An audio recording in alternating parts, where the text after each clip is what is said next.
8절 마지막 말씀이죠. 의인은 푸른 잎사귀 같아서 번성하리라. 그리고 또 29절부터도 보면 쭉 나오는데 30절에 의인의 열매는 생명나무라 지혜로운 자는 사람을 얻느니라. 보라 의인이라도 이 세상에서 보응을 받거든 하물며 악인과 죄인이려 이렇게 말씀하고 있어요. 의인이라도 보응을 받습니다. 잘못된 건 30절에 의인의 열매는 생명나무라 지혜로운 자는 사람을 얻는다 이렇게 말씀하고 있죠. 재물은 진노하는 날에는 무익하다고 4절에 말씀하고 있어요. 누가 보면 12장 20절에서 21절에도 어리석은 자여 오늘 밤에 내 것이 누구의 것이 되겠느냐 하셨죠. 마태복음 25장 14절에서 30절에도 한 달란트 받은 자 그에게서 그 한 달란트를 빼앗아 10달란트 가진 자에게 주라. 이 무익한 종을 바깥 어두운 데로 내어 쫓으라. 거기서 슬피 울며 이를 갈리라. 이렇게 말씀하고 있어요. 재물은 진노하는 날에 무익하다. 재물을 어떻게 쓰느냐가 중요하죠. 진노하시는 날에 4절에 예수 그리스도께서 재림하셔서 이 땅을 심판하시는 심판의 날을 뜻합니다. 진노하시는 날이란 계시록 14장 17절에서 20절에 증거하고 있죠. 하나님의 진노에 대해 기록하고 있습니다. 19장 5절에서 8절, 16장 이 모든 부분들이 하나님의 진노에 대해서 계시록이 증거합니다. 의인은 환난에서 구원을 얻으리니 8절이죠. 하나님의 말씀에 순종하는 의인은 환난날에 주님께서 붙잡아 주시죠. 마태복음 7장 24절에서 27절에 누구든지 나의 이 말을 듣고 행하는 자는 그 집을 반석 위에 지은 지혜로운 사람 같으니 비가 내리고 장수가 나고 바람이 불어 그 집에 부딪히네 무너지지 아니하나니 이는 주축 반석에 놓았다. 그래서 노아가 홍수 심판 때 의인 노아와 7 식구는 구원을 얻습니다. 공의를 굳게 지키는 자는 생명에 이르고 악을 따르는 자는 사망에 이른다. 19절이죠. 잠언 10장 16절에 보면 의인의 수고는 생명에 이르고 악인의 소득은 죄에 이른다. 요한복음 5장 29절에도 선한 일을 행하는 자는 생명의 부활로 악한 일을 행하는 자는 심판의 부활로 나오리라 말씀합니다. 흩어 부재하여도 더욱 부하게 되는 일이 있다. 24절 11장 24절에 말씀하죠. 신명기 15장 10절에 너는 반드시 그에게 줄 것이요 이로 말미암아 내 하나님 야훼께서 내가 하는 모든 일과 내 손이 닿는 모든 일을 내게 복을 주시겠다고 말씀합니다. 잠언 19장 17절에도 가난한 자를 불쌍히 여기는 것은 야훼께 부어드리는 것이니 그의 선행을 그에게 갚아주시겠다. 누가복음 6장 39절에도 주가 그리하면 너에게 줄 것이니 곧 후이되어 누르고 흔들어 넘치도록 해서 너에게 안겨주시겠다 이렇게 말씀합니다.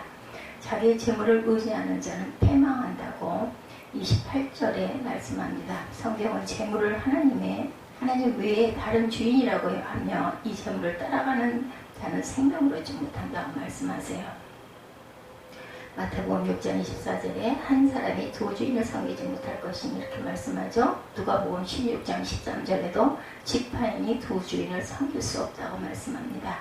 이 세상에서 보응을 받겠거든 하물며 악인과 죄인이려 마지막 절이죠. 이 땅에서 의인은 복을 악인은 저주를 반드시 받게 된다. 신명기 30장 15절에서 20절에 보면 보라 내가 오늘 생명과 복과 사망과 화를 내 앞에 두었다 이렇게 말씀하고 있어요. 그리스도인이라고 할 때 머리 어떤 이미지가 여러분들 연상되십니까? 그리스도인이라 할 때 일반 세상 사람들에게 연상되는 이미지는 과연 무엇일까요? 초대교회 가운데 바나바와 바울이 가르쳤던 안디옥 교회 믿는 자들을 가리켜서 세상에 믿지 않는 사람들이 처음으로 크리스티안이라고 불렀었죠. 사도행전 11장 26절에 보면 이것은 당시에 성도들이 세상 사람들과 분명히 구별되는 삶의 특징이 있었기 때문입니다. 그 구별되는 특징이라고 하는 것은 바로 하나님의 말씀에 따라 살아가는 정직하고 맡은 일에 성실하고 사람과 사람 사이에 예의를 지키고 다른 사람을 배려하는 삶이었을 것이에요. 지금도 이런 삶으로 그리스도인의 삶을 연상시키는 중요한 이미지임에 틀림이 없습니다. 그리스도인에 대해 연상되는 이미지는 성경뿐만 아니라 주후 125년 아테네 철학자 아리스티데스가 하드리안 황제에게 보내는 글 가운데로 증거되고 있습니다. 그 가운데 이런 글이 있어요. 그들은 간음함이나 음란함을 범하지 아니하며 거짓된 증언을 하지 않으며 기부금 청탁을 거부하지 아니하며 자기 소유가 아닌 것은 탐내지 않습니다. 이렇게 그렇게 썼습니다. 그들은 부모를 공경하며 이웃에게 선을 행합니다. 그들은 서로 사랑하고 과부에게 등을 돌리지 아니하고 폭력을 행사하여 괴롭히는 자에게서 불쌍한 고아들을 구해내며 가지지 아니한 자에게 내어주되 불평 없이 내어줍니다. 가난한 자와 세상을 떠나며 그들은 능력이 받는 데까지 장리의 비용을 도와줍니다. 바로 이러한 삶의 특징들이 당시 세상 사람들에게 연상되는 그리스도인 이미지였죠. 그리스도인의 삶의 특징 가운데 하나는 구제와 봉사임에 틀림없죠. 우리 성도들의 생활에서 다른 사람들을 사랑하며 구제하는 일이 얼마나 의미 있는 일인지 잠언서의 문맥에서 살펴보려고 합니다. 잠언서의 문맥에서 살펴본다는 것은 잠언서의 주제와 목적에 따라 본문의 의미를 살펴본다는 것인데, 잠언의 주제와 기록 목적을 보면 지혜가 무엇인지를 보여주는 책이죠. 잠언은 고대 세계로부터 인간이 지혜를 추구하는 목적은 자신의 삶을 풍요롭고 안전하게 하고 행복을 주고 궁극적으로 자신의 구원을 얻는 것과 연관이 되어 있습니다. 그래서 인간은 오랜 역사를 거쳐서 축적되고 검증된 지혜의 집산물인 여러 학문들을 배우기 위해서 비싼 대가를 기꺼이 지불하기도 합니다. 과거 역사에 보면 알렉산더 대왕의 아버지 필리포스는 알렉산더가 어릴 때 위대한 철학자 가운데 한 사람인 아리스토텔레스를 초빙하여서 정치와 윤리와 세계를 가르쳤다고 해요. 오늘날 세계적으로 유명한 대학에 가서 학문을 연마하기도 합니다. 그렇지만 잠언서는 이것이 참된 지혜가 아니라고 말하죠. 이러한 학문은 다 섭렵한다 해도 인간을 행복하게 하고 인생에 의미를 주거나 우리 인간사에서 일어나는 모든 문제를 다 할 수 있게 하고 해결해 줄 수 있는 것이 아니라는 거죠. 그 지식을 떠받치고 있고 지식을 올바르게 사용할 수 있게 하는 참된 지식이 그 지식의 기초에 놓여 있지 않고 그 지식은 자신을 망하게 하기도 하고 다른 사람을 고통스럽게 하기도 합니다. 그러면 모든 지식의 기초와 올바른 방향을 제공해주는 지식은 과연 무엇일까? 바로 야훼를 경외하는 것이죠. 잠언 1장 7절에 야훼를 경외하는 것이 지식의 근본이다 이렇게 말합니다.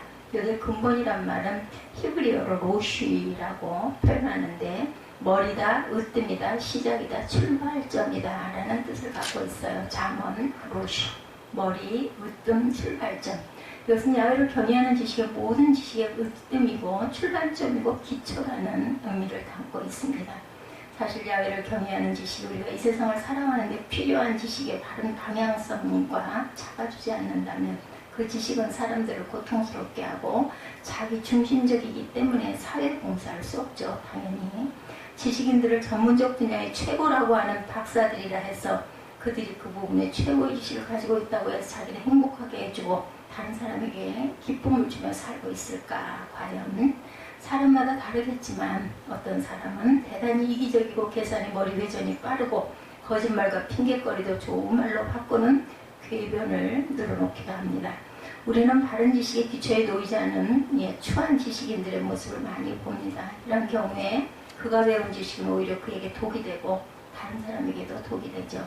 그래서 세상의 모든 지식은 야훼를 경외하는 이 지식의 그릇에 담길 때 올바른 목적으로 쓰이고 살 수가 있습니다.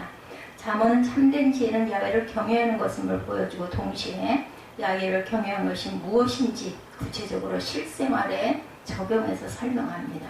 예를 들면 하나님을 경외하는 사람이 하나님의 말씀으로 훈계하는 것을 싫어할 리가 없죠. 하나님 믿지 않고 경외하지 않는 사람이 이런 얘기하면 너나 잘해 이렇게 얘기를 하죠. 누구한테 설교를 하려고 해 이런 소리 합니다. 잠언 12장 1절에 훈계를 좋아하는 자는 지식을 좋아하나니 징계를 싫어하는 자는 짐승과 같다 이렇게 증거하고 있어요. 야훼를 경외하는 사람이 게으를 수가 있겠는가? 잠언 12장 24절에 부지런한 자의 손은 사람을 다스리게 되어도 게으른 자는 부림을 받는다 증거하죠. 야훼를 경외하는 사람이 거짓말을 할 수 있겠는가? 잠언 13장 5절에 의인은 거짓말을 미워하나 악인은 행위가 흉악하여 부끄러운 데 이르느니라 이렇게 증거합니다.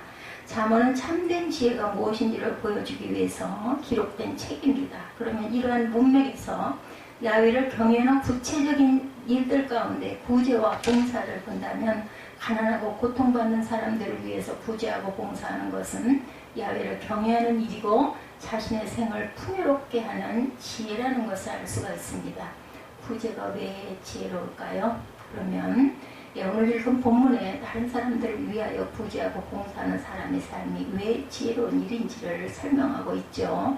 24절에 보면 흩어이 구제하여도 더욱 부하게 되는 일이 있나니 과도히 아껴도 가난하게 될 뿐이니라. 히브리어 성경에 흩어도 계속하여 증거되고 옳은 일을 자제하는 것은 결국 빈공하게 된다 이렇게 말합니다.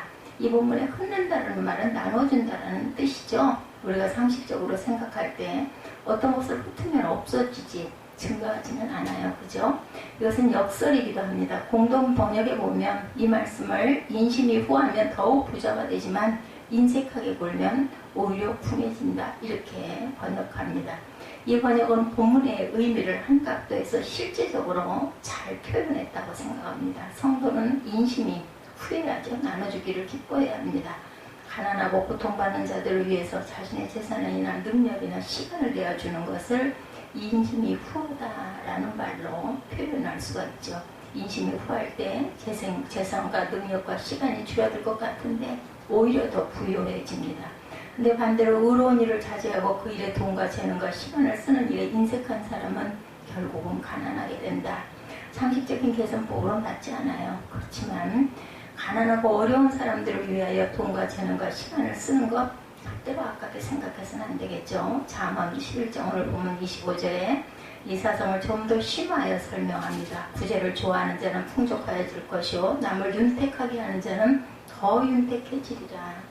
히브리어 원문에 다른 사람들에게 복을 주는 사람은 부유해지고 남에게 마실 물을 주면 자신도 물을 마시게 된다 이렇게 말씀합니다. 내용적으로는 다른 사람들에게 기쁨과 복을 주는 사람이 풍족해지고 다른 사람이 필요를 공급해주면 자신도 공급을 받는다는 뜻이죠. 그리고 우리 번역처럼 이게 번역이 이렇게 해서 달라요. 많이 다른 사람을 위하여 구제를 좋아하는 자는 풍족하여질 것이요 남을 윤택하게 하는 자는 자신도 윤택하게 된다는 뜻도 담고 있습니다. 이것도 일반 상식과 반대되는 논리죠. 다른 사람들에게 나눠주는데 어떻게 더 풍족해질 수가 있겠나. 자꾸 없어지죠. 다른 사람을 윤택하게 해주려면 자신의 것을 희생이 하는데 어떻게 더 윤택해질 수가 있겠나. 이것도 세상 사람들의 계산법과는 반대입니다. 이웃을 위해 구제하고 봉사하는 사람이 복이 있다는 사상을 좀 더 다른 각도에서 설명하는 부분을 살펴봅니다. 잠언 11장을 보면 26절에 보면 곡식을 내지 않은 자는 백성에게 저주를 받을 것이나 파는 자는 그 머리에 복이 임하리라 이렇게 말씀하죠. 오래전에 판관 포청천이라는 중국의 드라마가 인기를 끈 일이 있었다고 하네요. 이 이야기는 중국 송나라 시대의 유명한 정치가이며 판관인 포청천의 이야기를 드라마로 만든 것인데 그 내용 가운데 중국의 한 고을의 흉년으로 인해서 백성들이 굶주리게 됩니다. 근데 그 고을의 혈령과 어떤 부자는 정부 창고와 부자의 창고에 식량이 많이 있음에도 불구하고 백성들을 위해서 팔지 않았어요. 오히려 그 주변에는 모든 식량을 다 싸서 사가지고 모두 다 비축해 놓았다고 합니다. 비싼 값으로 팔아서 많은 이익을 남기기 위해서죠. 그런데 이 고을의 한 부자는 흉년이 들어 백성들이 고통을 당하는 것을 보고 자기 창고를 열어서 싼 값에 팔고 어떤 경우는 거저주기도 했다고 그러죠. 이 과정에서 생기는 갈등을 이 드라마가 아주 잘 표현했다고 합니다. 성경이 기록될 당시 농경문화인 점을 고려한다면 이 말씀은 잘 이해할 수가 있습니다. 농경문화의 성패는 주로 하늘의 비와 이슬에 의존하는 그런 삶이죠. 그래서 흉년이 들면 먹을 것이 없어 땅이나 집을 저당 잡히고 양식을 구해서 먹어야 합니다. 안 먹으면 죽으니까. 그런데 이런 상황에서 야훼를 경외하는 사람은 어떻게 해야 할까? 자기 이익을 위해서 양식을 팔지도 않고 구제하지도 않고 값이 더 오르기를 기다렸다가 오르면 비싼 값에 팔거나 가난한 자들이 양식을 구하기 위하여 집이나 땅을 저당 잡히고 하면 그것을 갚지 못하면 꿀꺽 삼켜버리기도 하죠. 역시 세상 사람들의 상식으로는 당연해요. 그렇게 하는 거죠. 내 건데 가지고 있다가 올랐을 때 팔지 이런 생각을 하죠. 이때 땅이나 집을 가진 사람이 빚을 갚지 못하면 그 대가 그것을 취하며 많은 임을 남깁니다. 그러나 성경은 이게 지혜로운 일이 아니다 말씀하죠. 이 본문을 살펴본 바와 같이 재산과 능력과 시간을 이웃을 위해 나눠주는 사람이 부유해지고 윤택해질 것이다. 그리고 상황적으로 곡식을 그렇게 붙들고 앉아있는 사람은 결국은 망하게 된다라는 이야기죠. 자신의 삶을 풍요하게 하는 지혜라고 알고 실천할 수 있는 것은 결국 하나님의 말씀 믿는 믿음 문제와 결국은 맞부딪힙니다. 결과가 결부되죠. 재물 사용에 대한 올바른 관점을 보면 사람들이 왜 이 지혜를 실천하여 참된 행복을 누리지 못할까? 가장 근본적이고 으뜸이 되는 지식인 야훼를 경외하는 지식이 없기 때문입니다. 야훼를 경외하는 지식을 가지고 있다면 모든 재물의 주가 하나님이시라는 사실을 믿기 때문에 재물을 의지하고 살지 않고 야훼의 말씀대로 살 수가 있겠죠. 잠언서 저자는 이 문제의 결론으로 악인과 선인 자기의 재물을 의지하는 자와 의인의 삶의 구도 속에 설명하며 우리들이 어떤 관점을 가지고 살아야 할지를 설명하죠. 27, 8절에 보면 선을 간절히 구하는 자는 은총을 얻으려니와 악을 더듬어 찾는 자에게는 악이 임하리라.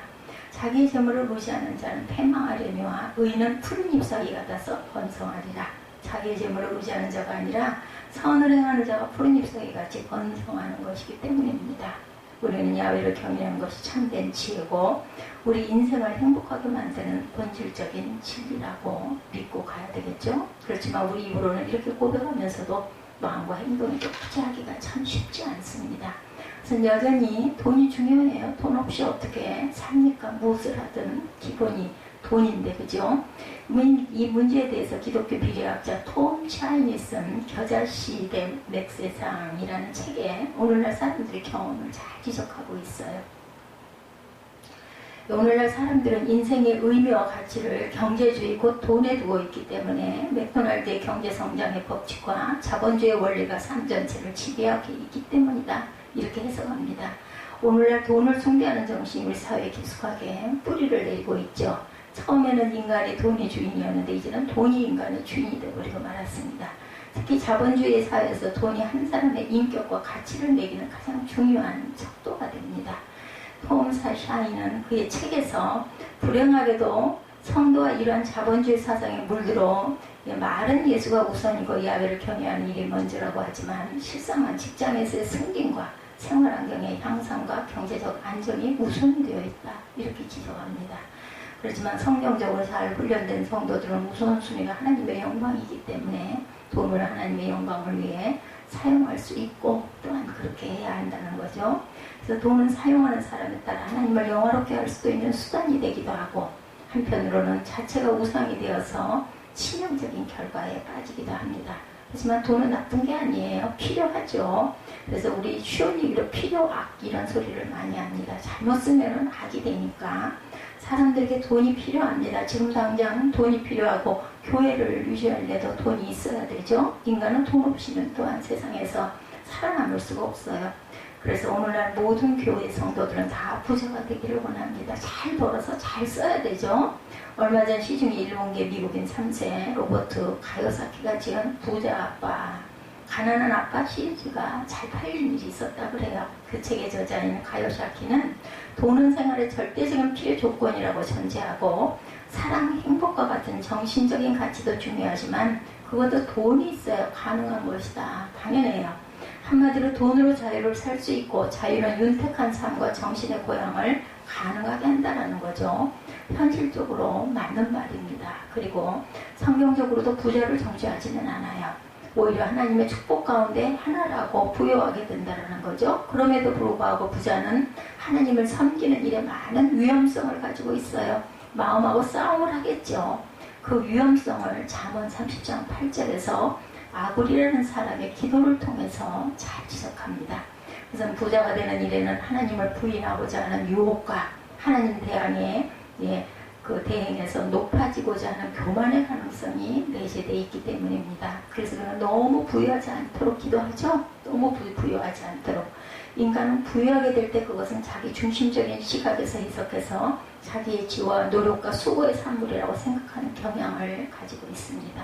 그뿐만 아니라 부유함으로 인해서 나는 하나님을 모른다. 하나님이 누구냐라고 하면서 자기 교만에 빠지기도 하죠. 그런데 이들은 하나님만 무시하는 것이 아니라 인간도 무시합니다. 이런 경향들, 그리고 어떻게 하든지 자기의 부유함을 과시하려고 하죠. 우리 마음에 그런 마음들이 조금씩 다 가지고 있어요. 많고 적고의 차이는 있지만 이것이 돈이 영적인 생활에 주는 위험성입니다. 어떤 사람은 합의로 자신을 치장하고 어떤 사람은 유명 브랜드의 그 옷이나 어떤 각종 보석으로 자신을 치장하는 일, 또한 좋은 집과 가구, 비싼 자동차 등으로 치장을 하기도 합니다. 하지만 그에게 야훼를 경외함이 없다면 교만하고 그 치장을 자기를 과시하고 가난한 자들을 무시하는 도구로 사용하게 된다는 것. 이런 사람에 대해서 22절에 아름다운 여인이 상가지 아니하는 것은 마치 돼지코의 금고리 같으니라. 잠언 11장 22절이죠. 합이나 집이나 유명 브랜드의 옷이나 가구는 잘못되면 돼지코의 금고리가 된다. 근데 부자만 영적으로 위험한 것이 아니에요. 악으로는 부자만 교만하여 하나님을 무시하는 우상의 위험성을 안고 있는 것이 아니라 빈곤과 가난함도 마찬가지로 위험성을 내포하고 있다는 점을 지적하죠. 우선 부자가 범하는 죄가 교만이라면 가난한 자는 남의 소유를 도적질함으로 하나님의 이름을 욕되게 한다. 잠언 30장 9절입니다. 혹 내가 가난하여 도적질하고 내 하나님의 이름을 욕되게 할까 두려워합니다. 라고 기도합니다. 가난은 남의 돈을 도둑질할 수 있는 유혹에 빠지거나 부당한 재물을 취하고자 하는 비도덕적인 위험성에 처하게 됩니다. 그런데 악으로는 가난이 도둑질의 위험성만 지적하지만 이사야 선지자는 가난하게 되면 하나님을 원망할 수도 있다고도 이사야 8장 21절에 증거합니다. 실제로 가난은 하나님을 원망하고 시대를 원망하고 사람을 원망하게 되죠. 그래서 매사에 불평과 삐뚤어진 시각으로 세상을 살아가게 됩니다. 가난은 이러한 위험성을 안고 있어. 이러한 이유에서 부유함과 가난함이 다 위험할 수 있는데 부자가 되는 것도 위험하고 가난하게 되는 것도 위험하다면 사람들에게 어느 정도의 재물이 필요할까?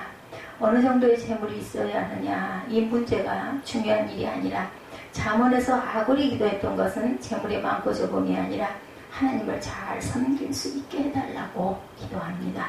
부자가 되는 일이나 가난하게 되는 일 자체가 영적으로 위험한 일이 아니라 부자가 되어 하나님을 잘 섬길 수 있고 가난하려도 하나님을 잘 섬길 수 있으면 일반적으로 부자가 되면 교만의 가능성이 많고 가난하게 되면 그것으로 인하여 범죄해서 하나님의 이름을 욕되게 할 가능성이 있다는 거죠. 그 돈을 사용하는 사람의 경건성에 돈은 달려 있습니다. 만약 우리가 성도가 하나님 앞에서 그가 누리고 있는 모든 것이 하나님의 은혜이고 그에게 맡겨주신 돈은 하나님의 거룩한 목적을 위해 그에게 위임해주신 청지기의 그 의식을 가지고 있다면 그에게 있어서 돈은 하나님을 섬기며 자신을 행복하게 하고 이웃을 사랑하는 도구가 될 수 있죠. 그래서 우리 성도들은 경공과 돈이 반대되는 개념이 아니라 하나님을 섬기고 이웃과 사회를 사랑하는 도구로 인식해서 올바르게 사용함으로 보이지 아니하신 하나님을 보여주는 생활이 되어야 한다는 것. 이것이 재물에 대한 올바른 성경적인 관점입니다. 그래서 우리는 마지막으로 구제를 생활 가운데 실천하고 갈 줄 알아야 되겠다. 그러니까 외국인 교수 두 분이 계셨는데 한 분은 화란인 닉 호치스라는 교수님이고 한 분은 미국인으로 존 베우토 교수님이었다고 그래요. 그 호치스 교수님은 캐나다의 개혁신학대학원에서 가르치고 계셨고 존 베우토 목사님은 화란에서 목회를 하고 계셨다네요. 그 두 분이 모두 한국에 계실 때 한국을 참 사랑하셨고 한국의 문화를 한국인보다 더 잘하시고 사랑하셨답니다. 그분들은 이론적으로 신학을 가르친 것이 아니라 실천적으로 신학을 가르쳐 주신 분들이었는데 그 두 분 중에 존 베우토 교수님은 한국인 장애아를 입양해서 자녀로 삼으시고 특별히 가르치십니다. 이것을 가리켜 믿음의 표현이다 말씀을 하죠.